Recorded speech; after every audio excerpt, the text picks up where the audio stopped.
Parker, Bring Her Back review, guys. Get right to it. Action.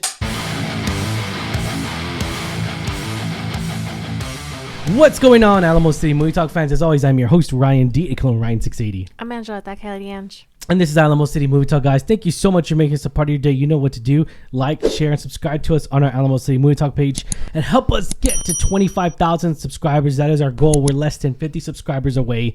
So be sure to subscribe to that button. All right, guys. Thank you so much. Let's get right to it. Angela, what are we talking about today? Because Halloween has come early this year. It really has, at least the spirit realm, if you will, or horror genres come very, very early today.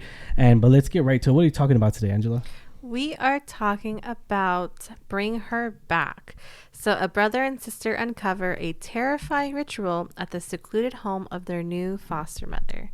So Ryan, get us started. I know that we were pretty excited about this one because they were the creators of Talk to Me, which we really, really loved when it came out a couple years ago. Yeah.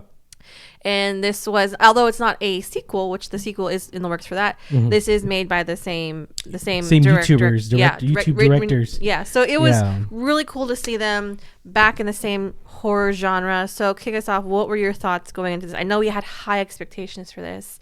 Yeah. And what were your thoughts coming out of it? My thoughts are to the directors, and I wish I could ask them, maybe interview them, but one of the things I would ask is that who would have thought you could start off your career in YouTube skits and have this exquisite, intense filmmaking that you really honestly just kill every time. And you know, I hate to say that word, right? Which just the words here. But one of the things I really am astonished with and I'm very excited to see is every time they attach their names to a project, I'm instantly entertained, instantly just visually stunning. One of the things that key points is that this movie takes place in a home. And the home is very different than an average home. It's drawn out very good. I think they did really good scouting. Whoever did the scouting for this filmmaking, with the house chosen, written and directed by them. And so, horror elements, they really, really know how to do horror. Oh my gosh! And I don't think that's the thing too. Is that I feel like that everything happens for a reason, right? It leads up to this point of their career, and man, that horror element, it's very disturbing. This movie's very disturbing. There's disturbing moments in here, no doubt.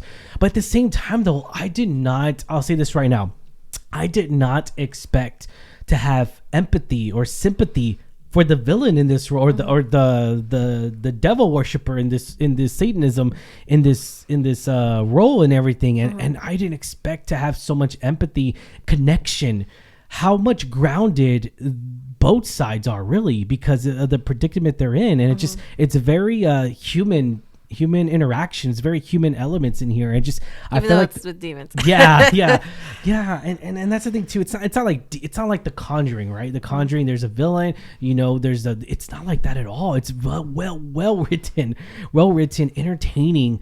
I go back to where I did not expect this out of this movie, but that's a great thing because I expected to be 100% scared. Like Talk to Me, it's different. These are the same directors who had to tell a different story, had to create a different story, had to film in a certain way, had to really have just a plot, had to have character development with certain characters. So I appreciate that. But anyways, enough of me rambling on. Angela, what did you think of this movie? I want to know your thoughts. I agree. I really, really enjoyed this film. It's another piece of work. I think that they hit out of the park, knocked it out of the park with this one. I agree. It's disturbing scenes for sure. Right? It's not scary in this general sense of like jump scares or anything like that. It does have very unnerving elements and themes. Like you say, it does kind of surround, Satan worshiping kind of that realm, where basically this foster mother kind of consumed by her grief goes down a dark path in an effort to bring her daughter back. So I think grief is something we can all relate to. And you see how it's kind of driven this woman who's played by Sally Hawkins plays her, Laura. She's basically driven to insanity.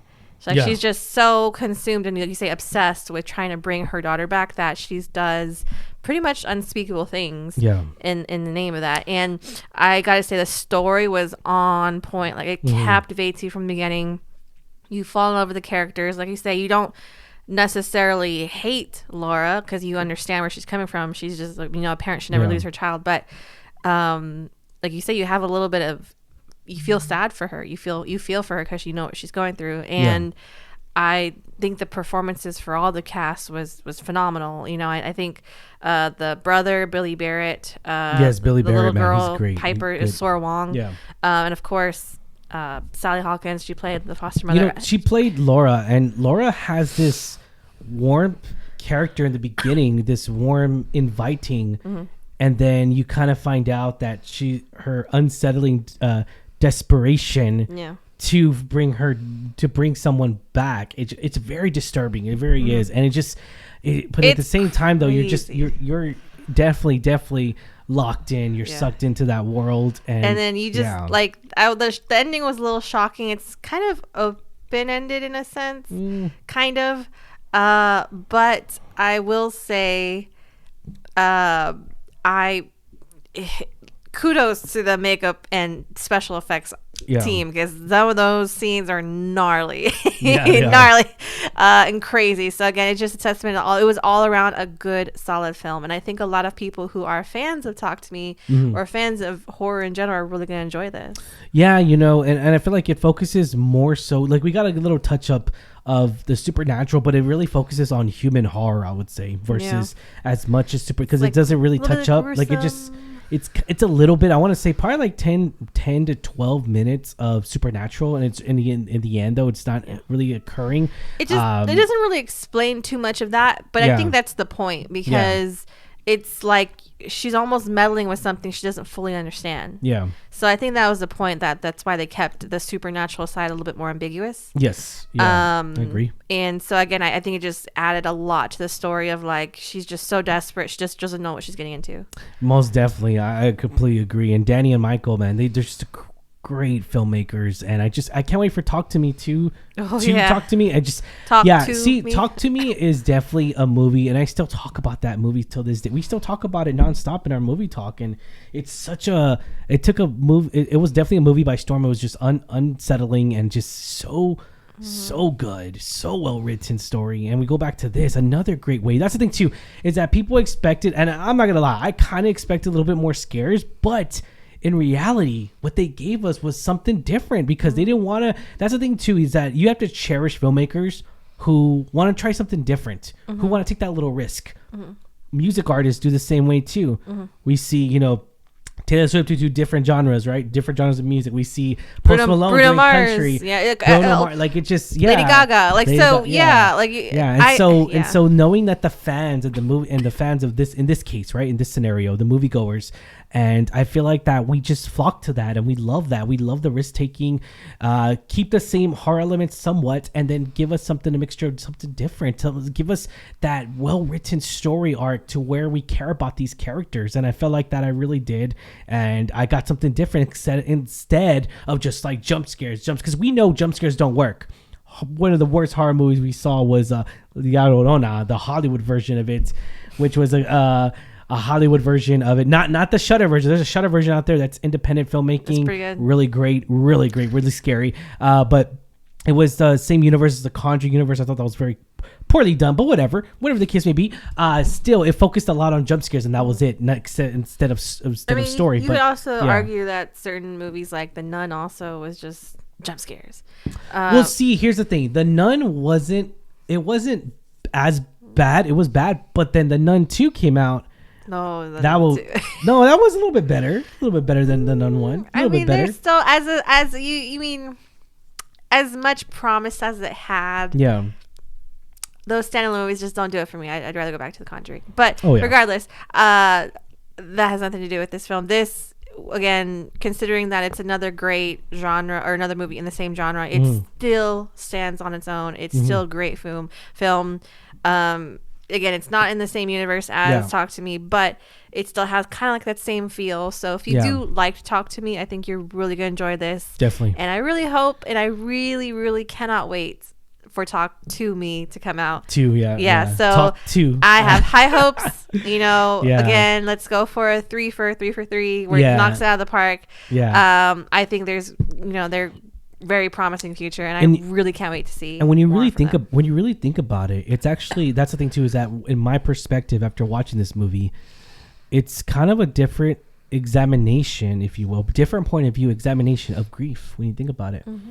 And it's crazy because grief consumes some of us, and people in desperation do crazy things. Definitely. All right, guys. Question: rating 1 out of 10. 10 being the highest, Angela. We didn't give this rating. I would give it a solid 8 because I really enjoyed it. I thought the gruesome scenes were done very well, like the makeup and the special effects was done really well. The story was super on point.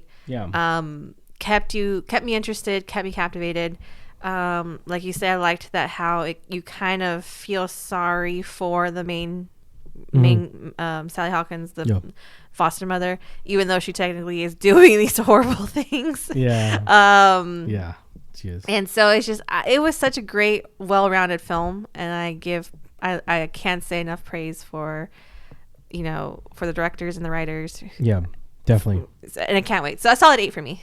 Okay, I'm gonna do a solid 8.5. I'm gonna go almost a 9. I really enjoyed this movie. Again, it's a very deep emotional connection between grief and everything. It's just I felt like it really hit home for me in certain ways, and it's just I gotta admit, it's very disturbing. It really is. And at the same time, did I expect a little bit more jump scares? Yes, but it made me feel a certain way that I never thought a horror movie could make me feel. Again, sympathy for the villain, and I just go back to that. It's just so exquisite, so different, and have different emotional feeling and different emotional grasp. And I really enjoyed this movie. I really did. I can't stress this enough. This is definitely one of the best horror movies of this year.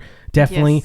Yes. We'll see when The Conjuring comes out. We'll see, because this James Wan is his last hoorah. I'm so excited for that movie. But I will say, and I will spoil this for people who visit the certain website. There is a cat in here, and nothing bad happens to the cat. As far as we know. So. All right, guys. Thank you so much. Question is for you guys. What did you guys think? Let us know in the comments down below. And let us know what you guys think. Are you in for jump scares? Are you in for this movie's boring? Let us know in the comments down below, guys. We'd love to hear a conversation with you guys. All right. As always, I'm your host, Ryan D. Ryan680. Man, enjoy that, Kelly Ange. All right, guys. See you at the movies. Catch you later. Peace.